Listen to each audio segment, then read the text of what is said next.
Hello. Day 29. It is day 29. I'll be honest with you. I've actually truly enjoyed all 30 days or 29 days so far, but it's Yeah. it's It's been a couple of episodes where we've had to push through yes. because either limited time or not feeling too good or whatever. But we've done this is our 29th day. We're still at it. We haven't made any excuses. We haven't fallen, and we've just done it solidly. And I think I'm really proud of it. Really I've brilliant. gone from 3 different event sites, Yep. so it shows you can do it, right? Oh yeah. Oh It can be yeah. done. So Oh yeah. stop doing excuses, people, and just do it. I Yep. mean, I even went we've been talking about how I've been redoing the studio down here for the whole month, right? Like even in the middle of me doing construction stuff, we still kept going. Yeah. And it's looking good. I said it last time, but I like the way it looks. It's really cool. It's getting there. Yeah. It's getting there. Oh, I do have I can show you one cool little thing I got. I can turn the lights on and off from here now. It is being flashed. Look at that. Is it Yeah, because you couldn't be bothered to get out of the chair, or is it a real thing? I'm not Anyway, saying. right, moving on. Okay, so we're talking about contingency and event planning. Because it went just because no, we're Shit talking about it happens. because shit always happens. Always happens. And And the likelihood of it happening grows exponentially. What's the word? yeah, that exponentially. Yeah, exponentially on the complexity of your event. Yes. And If it, so yeah. oh, and so just so everyone knows, this actually episode was actually inspired by an article we read a while back in Midwest Meetings magazine, where they talked about contingency planning, and I was like, oh, that's a really good thing to have an episode on. Oh yeah, definitely. As I say, if something can go wrong, invariably it will. So not only do you have to have plan A, plan B should be fully documented, and you might even want to have a plan C. Yeah, depending on what it is, with a lot of things, I will actually go all the way to a plan C. But economies of scale, right? So if you are having a small event with 50, 100, or 400 people, right? That contingency or emergency plan, which a lot of people call it, is going to look a lot different than the manual that's 200 pages or 400 pages for an event that has 10,000 or 20,000 people, right? So just so everyone knows, not all contingency emergency plans are the same. And also, you can't copy anybody else's. You need to actually have a talk with your team, sit there and go, right, if it all goes horribly wrong, what do we do? And you start documenting, get somebody to write it down, and just build up that plan B. Yeah, and I think there's a lot of things. One of the things they mentioned in the article was to have a backup plan for the most likely scenarios, right? And so backup plans are great, right? So if you are doing a hybrid event and the stream fails, what is your backup plan? If the speakers are on stage and the audio goes out, what is your backup plan? If the kitchen loses power, although that would be weird if they just lost power and the rest of the conference center or hotel didn't, what is your backup plan? For some of these, the backup plan maybe we don't have one, right? It's really hard to feed 10,000 people if the hotel or conference center you're contracted with all of a sudden can't produce all that food. Well, it's not, you can't run out to Pizza Hut for 10,000 people. No, but then you can actually create the plan B could also not just simply, as you say, you can't simply farm out and get pizzas or anything, but you can plan what to say. Yes. So it's sensible, and instead of just doing a panicky, oh, we've got problems, and announce it. We've got problems, therefore this is what we're doing about it, and you can then cope with it that way. Information and explaining things to your audience is probably going to be an attendees. It's probably is as important as actually having a solution. Yeah, well, and in the case of the kitchen, right? So you got 10,000 attendees and the kitchen blows up. I don't know. I would actually put someone on calling every restaurant in the area and letting them know that 10,000 people are about to hit the street, right? Yeah. Looking for lunch, right? At least they may not do anything, right? They may not change the way they operate, but they may then be expecting um, you know, a, a lot more people to come in. And the one thing that not only backup plans, you have to have emergency plans, right? What do you do in case of a fire?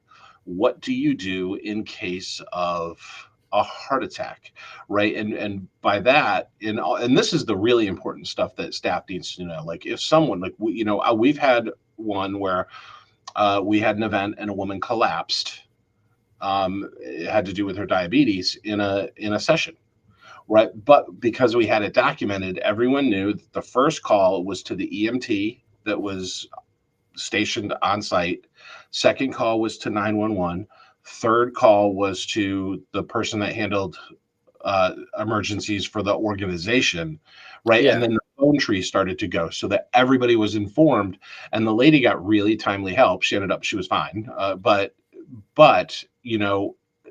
things like that. If that had been a heart attack, you know, it's mission critical, or a stroke. It's mission critical to get someone there as quickly as possible. And if they had spent the first 35 seconds or a minute calling someone who didn't need to know, right?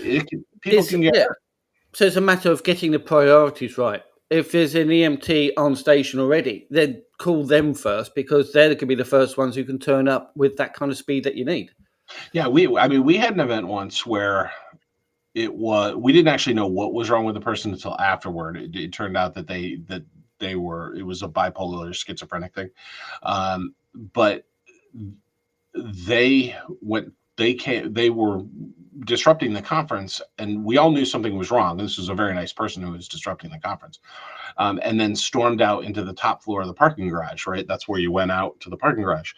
And we were luckily our first call was 911 rather than the EMT in the building or anything, because it turned into a jumper scenario, right, where the person might actually harm themselves, which Yeah. then they were able to get the right city services there to help them out. I suppose because the EMT may be very qualified to do heart attacks and strokes and immediate care. Somebody standing on the edge, no, that's more a higher response is required. Right. So, and again, the person ended up fine. They were taken to the hospital and they were actually at the next conference. So, Oh, um, that's good to hear. That's good to hear. but those are the types of things that you have to think about. And right, it sucks, right? Thinking about that stuff is never pleasant, but you do have to think about it. Can we just sort of, not, but is connected, a little side, which is document, where would you document all this? So if you've got a large team putting on if you've got 10,000 delegates turning up, as we've used as an example, you're going to have a fairly large team to cope with it all. And you've got people liaising with the hotel or the venue itself and the caterers and the EMT. There's a lot going on. And you want to make sure everybody's up to date on what the plan B is. What is the best? What is currently done and what should be done? It used to be a binder, right? So the binder that everybody carried around with them. So, for example, an event that we just did not too long ago, we were part of it. We didn't do the whole thing, but it had about 15,000 attendees. That one was 200 or 300 pages long, right? It was like this thick. Now we actually did develop it. We actually went through and made sure all the information in it was correct. So we were very involved in that. But again, you have a point, right? Where do you, in this day and age, where do you have that information stay? Because it is a book, right? And it used to be literally, you used to run into the office and you used to write and try and find the right so you actually had a really good suggestion. And we, because we do talk about these things before we come on the air. So what was your suggestion? Because I loved it. Okay, so my suggestion is, and I know I keep coming back, Evernote. And the reason I think Evernote is a perfect solution to all of this is because, first of all, if one member of a team makes an update in the Evernote note, it's updated for everybody. So Yeah. if for example, if the EMT's location in the venue changes because he's had to shift rooms, or he's just had to change location. Well, if you have it in a binder and you've probably got like It's multiple static. binders, you know, so one of them's not going to be updated. They're going to rush off to where the EMT used to be, and then the situation gets all Well, panicky. it's actually funny that you said that where the EMT has to move, because we actually had one where the EMT was supposed to be at the back of the exhibit hall, right? They have a medical office in most Yeah, conference centers, and it was just determined that that was not the best location for him because the event went across multiple buildings, right? Or their team. It was just one person. yeah, So we actually moved them from that spot to a more central location.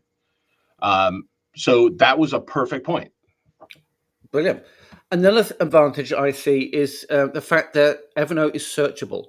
So, for example, if you're so you have a search situation where somebody's collapsed, right? Somebody's just passed out, whatever. May not even be something especially wrong. It could just they've not eaten enough that day. It's a warm venue, not drunk enough water. They've just had a moment. So the first thing you can do is just if you've got a binder, as you pointed out, you're flicking through trying to find the right relevant section. If you've got an online document, whether it's Evernote or something else, you can type in collapse, and you'll get your selection of results, and you can click the one that's most relevant. You're done in seconds. Yeah, I also like along those same lines, right? If you do Evernote and you do it in a notebook, have one note that is simply a cheat sheet, right? Just quick medical emergency XYZ, so that Yeah, people don't have to go in depth. and Good. no, because my last point was the fact that it is usable on multiple devices. So you can have somebody in the office. Maybe that person's appointed as the person who does the updates. So he's got it on the desktop. If you've got somebody who's acting as a coordinator on the floor, they might have a tablet that they're using.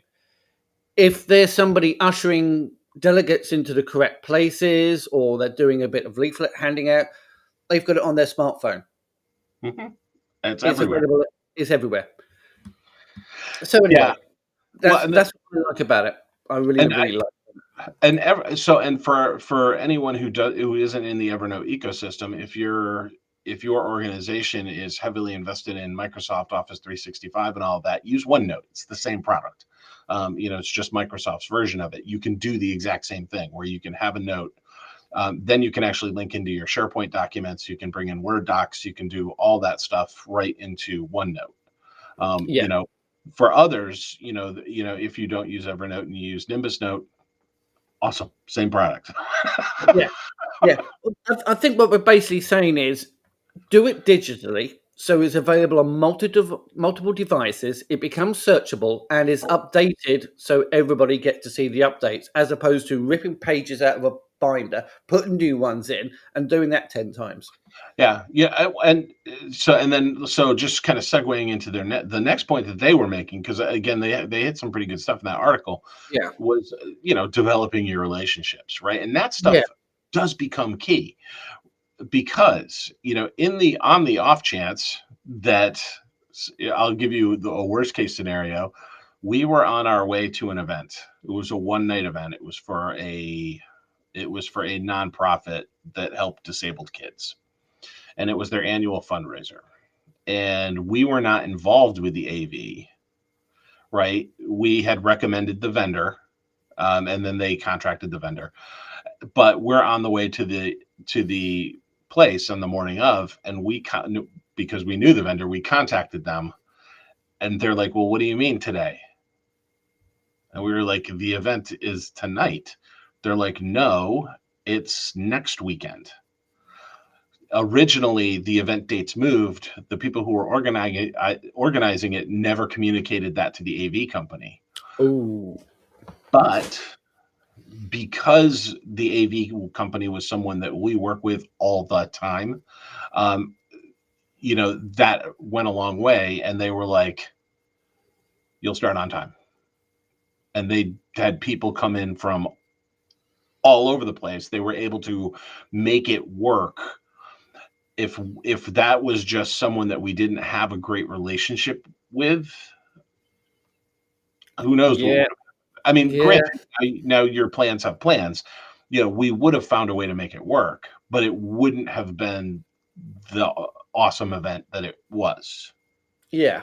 So relationships do matter. And that even includes telling my favorite AV company, if I'm doing an event and it's going to be all over Facebook, I will actually let my regular vendors know, hey guys, we went to bat for you to bring you in here, but they already have an existing relationship with X. Then they know, right? They're like, oh, I didn't, it just helps that relationship. You know what I mean? Yeah, definitely. That's really cool. Yeah, I mean, just lines of communication. I think that's something that Angela pointed out, who's left a comment. Information is always key. Information in relationships, information between team members, information exchange with, whichever association or, the event people. It's just talk. Keep it going. No, it really is. And then did we mention this, that your backups need to have backups? So if you are using a virtual platform, right, for a hybrid, right? So if if you're doing a hybrid event and that platform fails, what is your backup plan? Even if your backup plan is Zoom, it's still a backup plan, right? So that if the platform totally crashes, it pays to have Zoom links ready to go, just so you can send those out to attendees and say, hey, the app crashed, we got you, meet us over in Zoom. And then to the last point in theirs, it was make lemons out of lemonade. Don't hide shit. If it goes wrong, don't do it. If your virtual platform collapses, tell everybody it collapsed and say, but we have a backup plan. It won't be as awesome, but come on over and meet us in Zoom and we'll have a good time. Yeah, because the moment you start hiding it up is when, if it really goes horribly, and people go, well, why didn't you tell us? Why weren't you being frank about it? And also the fact that if it's also, I think it's got other positive benefits. For example, if something does go wrong, and then you announce it, like, okay, this is going on really wrong, we're going over to Zoom. You'll be seen as somebody, or your team will be seen as somebody who can cope with disasters and had a backup plan, and it worked. Must use those guys again. Exactly. And then also, this is one that isn't in most emergency plans, but it really goes without saying, is discretion, right? If you have someone that has a medical emergency and they collapse in the session room, don't tell everybody, right? Get that person to the hospital, get them the help that they need, but don't make it, because people will be able to figure out a lot of times who it is, especially in smaller groups. If it's like 400 or 500 people, word will get out there, but don't be the one that does it. We once knew of someone who had an executive director, and the executive director's significant other showed up quite intoxicated to the swimming pool, with no clothes on. Again, it was after hours and whatever. It wasn't part of the event. And yes, security did come and they did, and it was all fine. But again, it's not something that the whole world needs to know. No. In fact, nothing happened. They didn't do anything wrong. It was just, they were just drunk and stupid. But again, they probably need help for that. But you don't need to compound like that. That poor executive director was mortified that happened. The world doesn't need to know. No, and in fact, if you can mitigate it in some way and help to partake in the keeping it quiet kind of thing, it's something that you will be appreciated and will be remembered for. Yeah. Now, again, there are times when things shouldn't be kept quiet, right? What I'm saying is know the difference, right? Again, that medical emergency, that is definitely something that you just kind of keep quiet. Yeah, yeah. If somebody is a total tool of Huge man, proportion. yeah, right. If I don't know if Yeah. what they do is harmful to others, then yeah, you should. Then that's not. It's time to sweep it under the rug. Is Well, what. no, that's the time when you get the security to come in, which is always going to make a fuss anyway. Yes. You can't hide 3 or 4 security guys coming in, dragging somebody away by the arm. So, So so so yeah, so there you go. So that's kind of what you need to do, right? Is just sit down and come up with all of the possible scenarios. And you had actually made a point earlier where you said don't copy another event's emergency plan, and that's true, right? Because every event is different. yeah. However, they do make a good starting point, right? Oh, If you yeah, have a good yeah. one, like literally delete out all the content, but the headers might be good, right? So you know that you're hitting all of those bases, That's that's especially that's Yeah, that's what I meant. I mean, don't take it yeah, somebody else's plan as your blueprint. It's your starting point yes. because, as you said, every event is different. There's going to be different needs. The venue will have different needs. The client's going to have different needs. So it's your starting point, and no doubt you'll be getting rid of chunks or adding in new parts because of the demands of the what's going on. Well, Um, and a lot of cities just have simply different rules, right? Depending on where oh you yeah, are about who gets called and what happens. And, if you have private security versus hiring, off-duty police officers, right? You've got to know the ins and outs of the city you're going to and how they yeah, respond to emergencies. One of the things we have to do here in the United States, which I'm sure you don't have to do over there, is what do you do if there's an active shooter, right? So those are, yeah. but those vary wildly jurisdiction to jurisdiction, right? How they respond to that in Houston is going to be completely different than how they respond to that in Chicago or New York or LA. I can imagine. Yeah, yeah. And sadly, there's a bit of a rise on that sort of thing at the moment in the US. So. Can I tell you that's actually one of my uh it's not one of my biggest fears, but it's a fear that you do have over here, right? It's uh, like especially if your event backs up to something else. Right. So, for example, I was just at a very large client event, and the event that was in town just before it was extremely controversial. Ah, And so there were a lot of people with that wackadoodle group that were still in town. yeah, yeah. I can imagine that'd be quite nerve wracking and sort of like Yeah, relief. seriously, like I will go and tour an outdoor venue now, and I'm looking at sight lines. Like, okay, if somebody were up there shooting, where are they going to shoot from? This is shit meeting planners never had to think about. I mean, the fact that you do have to think about it, it's just wild. It Yeah. is just mad. Yet here we are, Yeah, spinning deeper and deeper into the 21st century.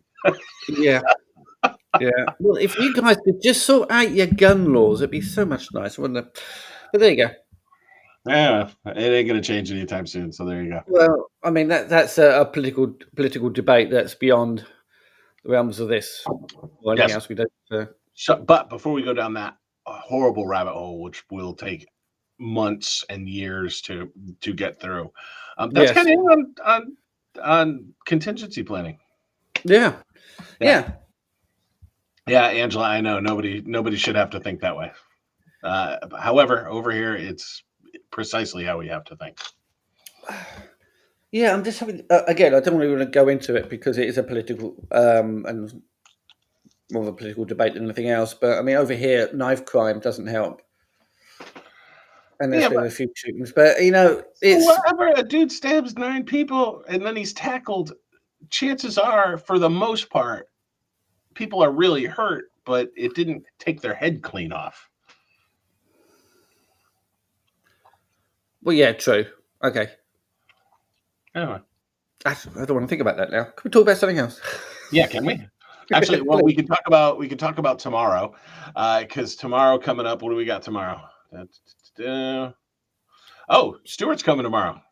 Yay! They've let him out. He can come and take part. Stuart got away from the venue police. It'll We sound lovely. make a fantastic cartoon strip. But there you Yeah, go. and then after tomorrow, after Stuart tomorrow, we got one more day where we'll just kind of recap the whole flipping month and Yeah, how long it yeah. went. And then that'll be it. Then we're back to our regular scheduled Tuesdays for live, and new podcast recordings come out on Mondays. Right. There might be a bit of delay before we get started because I mean you've not had a nice late start to the weekend for a while, have you? No. So we've got to give you that. It's But all right. anyway, It's been a ton of fun. I actually, it really, even on the mornings when I had to drag my ass down here, it actually, by the time you get on and you're doing this, it's great. yeah, it's enjoyed it. Yeah, we'll cover the best bits and the worst bits on our recap, which is on Wednesday. Yes. So that'd be cool. So please come back on Wednesday. I'm actually taking Thursday off. I've got a couple meetings, but other than that, I think I'm going to take Thursday off. Okay. You finish off your studio.